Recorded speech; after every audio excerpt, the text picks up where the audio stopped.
الحمد لله رب العالمين والعاقبة للمتقين والصلاة والسلام على سيد الأنبياء والمرسلين أما بعد فأعوذ بالله من الشيطان الرجيم بسم الله الرحمن الرحيم قال الله تعالى في القرآن المجيد والفرقان الحميد أولئك الذين هدى الله فبهداه مقتده وقال تعالى رضي الله عنهم ورضوا عنه صدق الله تعالى مولانا العظيم وبلغنا رسوله النبي الأمين الكريم ونحن على ذلك لمن الشاهدين والشاكرين والحمد لله رب العالمین۔ آج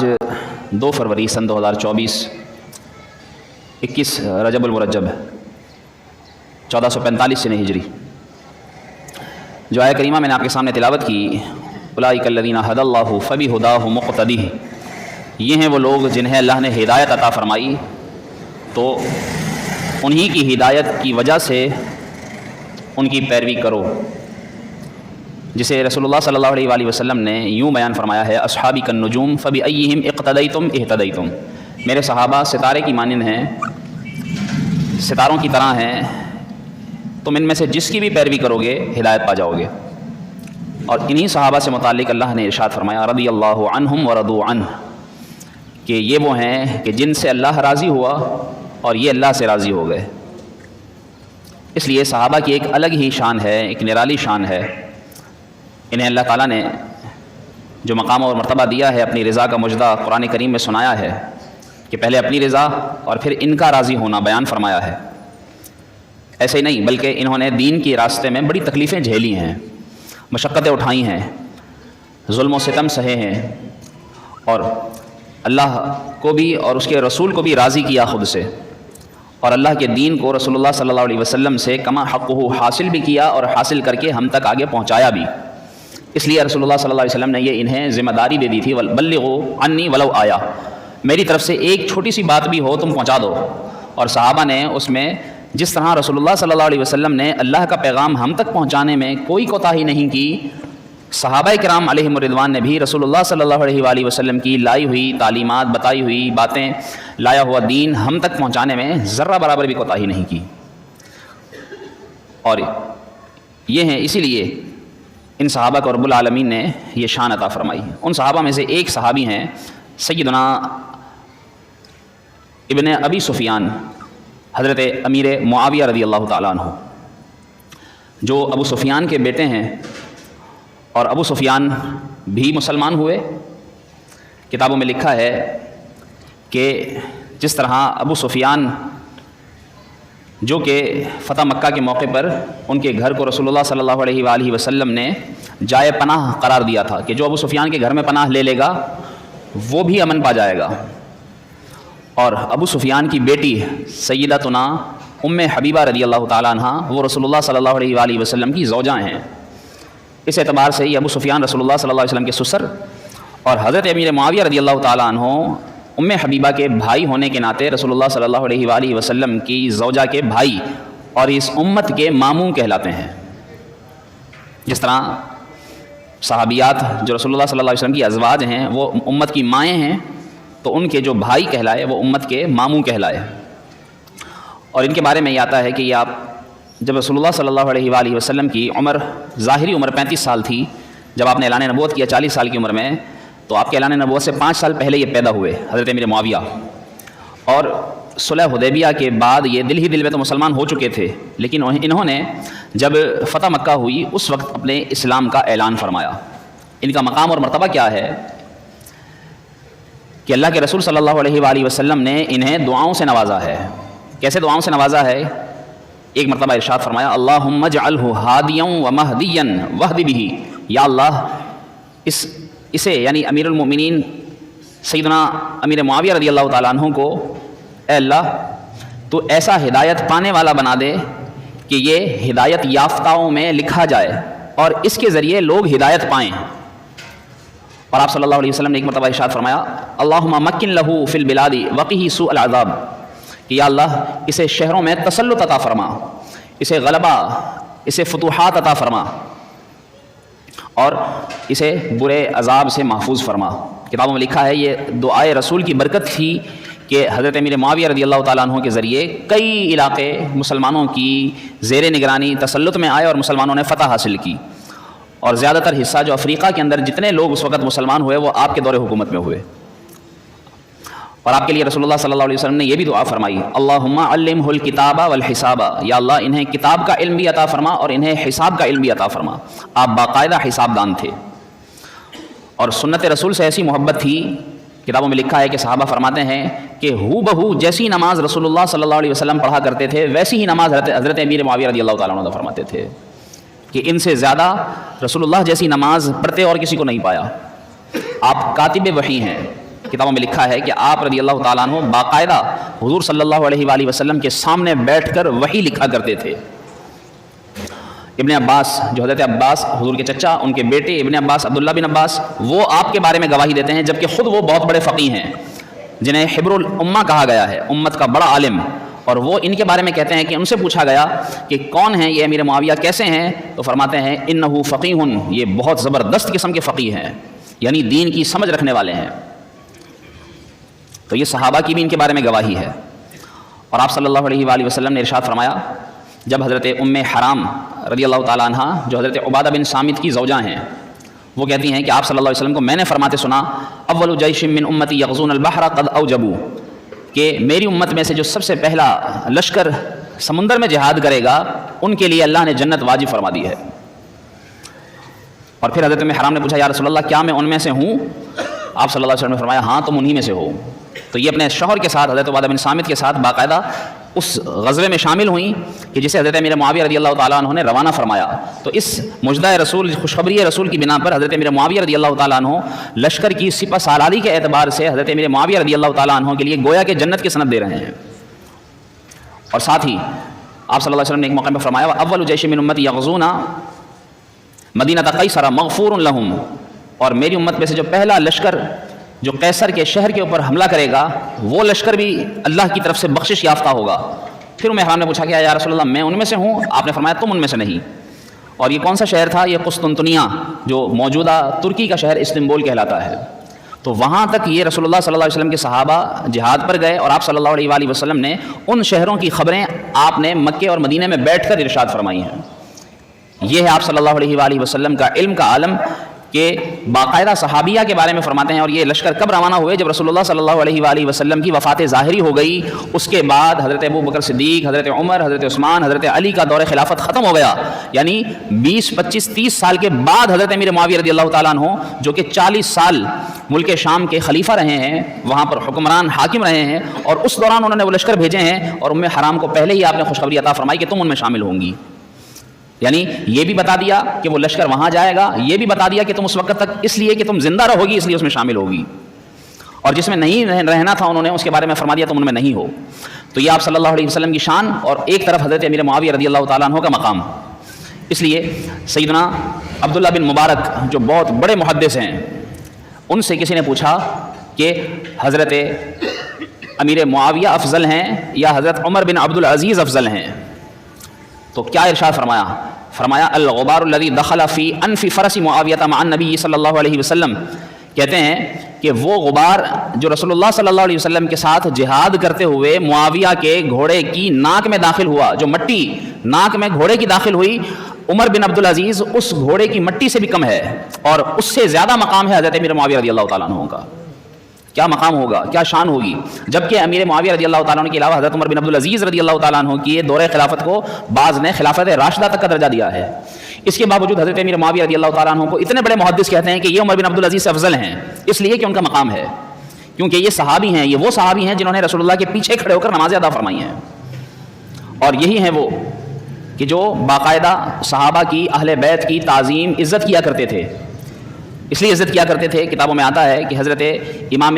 حسین رضی اللہ تعالیٰ عنہ اور امام حسن رضی اللہ تعالیٰ عنہ کے لیے جب آپ ملک شام میں خلیفہ بن گئے، وہاں سے وظیفے بھیجتے تو وہ عزتاً بھیجا کرتے تھے، اور ادھر یہ تقریباً تعظیماً ان کا بھیجا ہوا ہدیہ وظیفہ قبول فرمایا کرتے تھے۔ تو حسنین کریمین کے نزدیک بھی وہ ساری باتیں پیش نظر تھیں جو آج کل کے لوگ باتیں کرتے ہیں حضرت امیر معاویہ رضی اللہ تعالیٰ عنہ کے بارے میں. اس کے باوجود جب حضرت علی کے بیٹے یعنی حسنین کریمین جب وہ ان کی تعظیم اور تکریم کے طور پر ان کے بھیجے ہوئے ہدایہ قبول فرما رہے ہیں، اگر کوئی دلی دشمنی ہوتی یا وہ یہ سمجھتے کہ یہ تو میرے والد سے جنگوں میں شریک رہے، ان سے مقابلہ کرتے رہے، تو پھر ہم ان سے کیوں ہدیہ قبول کریں؟ ایسی کوئی بات نہ تھی، تبھی وہ ہدیہ قبول کیا کرتے تھے.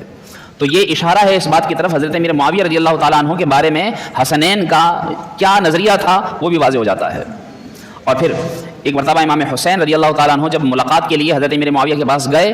باقاعدہ امیر المومنین ایک وفد کے ساتھ تشریف فرما تھے، لیکن اس کے باوجود وفد کو چھوڑ کر امام حسین کی تعظیم کے لیے کھڑے ہو کر ان سے ملاقات کرنے کے لیے کھڑے ہوئے. اور ایسے ہی امام حسن جب حضرت علی کی شہادت کے بعد حضرت امام حسن امیر معاویہ کے پاس گئے تو اس وقت حضرت امیر معاویہ نے کہا کہ اے حسن، یہ کون حسن ہے؟ امام حسن حضرت علی کے بیٹے، حضرت فاطمہ الزہرا رضی اللہ تعالیٰ عنہ کے بیٹے، رسول اللہ صلی اللہ علیہ وسلم کے نواسے. ان سے کہتے ہیں اپنے بیٹے یزید کے بارے میں کہ جو بعد میں جس نے تسلطاً حکمرانی لینے کی کوشش کی اور حضرت امام حسین سے جہاد اور جو اس کا معاملہ پیش آیا، واقعہ کربلا ہوا، کتابوں میں لکھا ہے کہ یزید اپنے بیٹے کے بارے میں امیر معاویہ نے کہا کہ تم یزید سے افضل ہو، اور اس طرح کہ یزید کی ماں قبیلہ بنی کلب سے تعلق رکھتی ہے اور تمہاری ماں وہ قبیلہ قریش سے ہے، تو تمہارے افضل ہونے کے لیے اتنا ہی کافی تھا. لیکن پھر تمہاری ایک فضیلت یہ بھی ہے کہ تمہاری والدہ صرف قرشی ہی نہیں بلکہ رسول اللہ صلی اللہ علیہ وسلم کی بیٹی بھی ہیں، اس اعتبار سے بھی تمہاری بڑی فضیلت ہے. تو خود امیر معاویہ رضی اللہ تعالیٰ عنہ سامنے امام حسن کی یزید کے اوپر فضیلت بیان فرما رہے ہیں. تو ان کے بارے میں اس اعتبار سے کسی قسم کی کوئی بدگمانی کرنا، کوئی بدگوئی کرنا، یہ حرام میں انسان کو مبتلا کر دے گا. یہ ساری تفصیل ان کے فضائل، یہ کمالات، یہ مراتب اس لیے ذکر کیے کہ 22 رجب المرجب سیدنا امیر معاویہ رضی اللہ تعالیٰ عنہ کا یوم وفات ہے، اور آپ کا عرس عقیدت و احترام کے ساتھ اس وقت اس موقع پر صحابہ سے محبت کرنے والے کہ جن کے دل رافضیت سے، تفضیلیت سے، ناصبیت سے، خارجیت سے، ہر اعتبار سے، ہر بد مذہبی کی بد عقیدگی سے پاک ہیں، وہ امیر معاویہ رضی اللہ تعالیٰ عنہ کی یوم وفات پر ان کے لیے ایصال ثواب کا بھی اہتمام کرتے ہیں اور ان کی مغفرت کی دعائیں بھی کیا کرتے ہیں. تو اس لیے یہ ساری گفتگو ذکر کی کہ امیر معاویہ رضی اللہ تعالیٰ عنہ رسول اللہ صلی اللہ علیہ وسلم کے سسرالی رشتہ دار ہیں، اور سسرالی رشتہ دار ہونے کی حیثیت سے بھی رسول اللہ صلی اللہ علیہ وسلم نے ان کے متعلق کیا فرمایا؟ آپ صلی اللہ علیہ وسلم نے ارشاد فرمایا ان اللہ اختارنی، کہ بے شک اللہ نے مجھے چن لیا، واختار بی اصحابہ، اور میرے صحابہ کو بھی چنا ہے. کس نے؟ اللہ نے چنا ہے، صحابہ کو بھی اللہ نے چنا ہے. اور پھر فرمایا فجعل لی منہم وزراء وانصارا واسحارا، آپ نے فرمایا میرے صحابہ کو چن کر اللہ نے ان میں سے کچھ کو میرا وزیر بنایا، کچھ کو میرا مددگار بنایا، اور کچھ کو میرے سسرالی رشتہ دار بنایا. اور پھر فرمایا فمن سبہم فعلیہ لعنت اللہ والملائکۃ والناس اجمعین، کہ جو ان میں سے کسی کو گالی دے، کوئی برا کہے اس کو، تو فرمایا اللہ کی بھی، فرشتوں کی بھی اور لوگوں کی بھی اس پر لعنت ہوتی ہے. لا يقبل اللہ منہ صرفا ولا عدلا، اللہ نہ ان سے فرض قبول فرماتا ہے نہ ان سے نفل قبول فرماتا ہے. امام اہل سنت لکھتے ہیں جس کے دشمن پہ ہے لعنت اللہ کی، ان سب اہل محبت پہ لاکھوں سلام. حضرت امیر معاویہ رضی اللہ تعالیٰ عنہ نے جب رومی لشکر نے حضرت امیر معاویہ رضی اللہ تعالیٰ عنہ کے فتح کیے ہوئے علاقوں پر حملہ کرنے کا ارادہ کیا، تو حضرت امیر معاویہ رضی اللہ تعالیٰ عنہ نے خط لکھا، اور اس میں لکھ کر کیا بھیجا؟ لکھ کر یہ بھیجا کہ اگر تم نے میرے فتح کیے ہوئے علاقوں کے اوپر غلبہ پانے کی کوشش کی تو میں اپنے چچا زاد بھائی حضرت علی رضی اللہ تعالیٰ عنہ کے ساتھ مل کر پھر تمہارا جو حال کروں گا وہ تم دیکھو گے اور تمہاری قوم دیکھے گی. تو یہ دفاع علی کا ذکر کرنا یہ بھی اس طرف اشارہ ہے کہ حضرت علی رضی اللہ تعالیٰ عنہ سے حضرت امیر معاویہ دلی محبت رکھا کرتے تھے. اب اگر ان کے اختلافات کی بات کی جائے کہ ان کی جنگ جمل ہوئی، اس کے بعد جنگ صفین ہوئی، جس کو بعض لوگ یہاں تک کہتے ہیں کہ ممبر اہل سنت سے اس کو بیان نہیں کیا جاتا، اسے ذکر نہیں کیا جاتا. یہ ساری گفتگو اس لیے ذکر کر رہا ہوں کہ یہ سارا ہمارے علم میں ہونا ضروری ہے، صحابہ کے متعلق ہمارا درست عقیدہ ہونا ضروری ہے. امام اعظم رحمۃ اللہ تعالی علیہ کا یہ قول سیدھا سا یاد رکھیے کہ ہم سارے صحابہ سے محبت کرتے ہیں، اور بندہ جس سے محبت کرتا ہے پھر اس کی برائی اگر ہو بھی تو ذکر نہیں کرتا، اس کا ذکر بھی ہمیشہ محبت کے ساتھ کیا کرتا ہے بس. اور جب یہ صحابی ہیں تو ان کے شرف اور عز اور مقام کے لیے اتنا ہی کافی ہے کہ انہوں نے چہرہ رسول صلی اللہ علیہ وسلم کی زیارت فرمائی ہے، ان کے لیے اتنا ہی بہت ہے. اب کوئی صحابی بن کر دکھائے، چاہ کر بھی نہیں بن سکتا. کیوں؟ کیونکہ وہ دیدار رسول کوئی پا نہیں سکتا جو ان صحابہ نے بنفس نفیس سر کی آنکھوں سے پایا ہے. حضور کو اپنے سامنے بیٹھے دیکھا ہے، حضور کو اللہ کے دین کی تبلیغ کرتے دیکھا ہے. تو یہ سارے جو مقامات اللہ نے انہیں عطا فرمائے وہ کون اور کوئی کیسے حاصل کر سکتا ہے؟ جنگ جمل کے اندر جس میں بڑے بڑے صحابہ، ایک طرف حضرت علی رضی اللہ تعالیٰ عنہ، ان کے ساتھ حضرت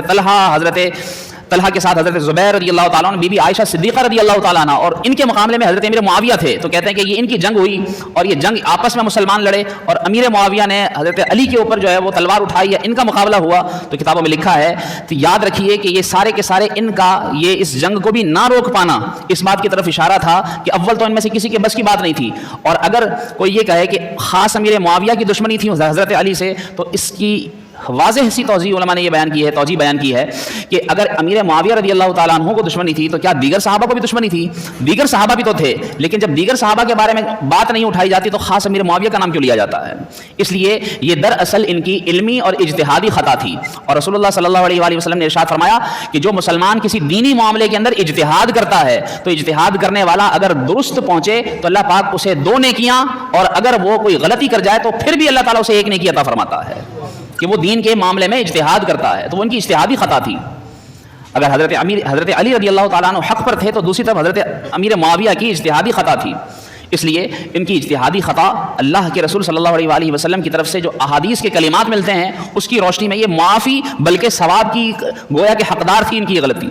تو اس اعتبار سے یہ ساری باتیں خاص طور پر مد نظر رکھی جائیں. اور حضرت امیر معاویہ رضی اللہ تعالیٰ عنہ کی جب وفات کا وقت آیا تو آپ نے اپنی وفات کے وقت کیا فرمایا؟ کہا رسول اللہ صلی اللہ علیہ وآلہ وسلم کے کچھ ناخن میرے پاس ہیں، جب میں مر جاؤں تو میری آنکھوں پر یہ ناخن رسول رکھ دیے جائیں. اور رسول اللہ صلی اللہ علیہ وسلم کی چادر اور قمیص میرے پاس ہے، حضور علیہ السلام کے قمیص اور چادر میں مجھے کفنایا جائے اور اس کے بعد مجھے اللہ کے حوالے کر دیا جائے. کتابوں میں لکھا ہے کہ جب یہ عقیدہ ہے امیر معاویہ رضی اللہ تعالیٰ عنہ کا تبرکات رسول سے متعلق، تو مجھے بتائیے کہ اس سے بڑھ کر اور محبت رسول صلی اللہ علیہ وسلم کی اور کیا نشانی ہوگی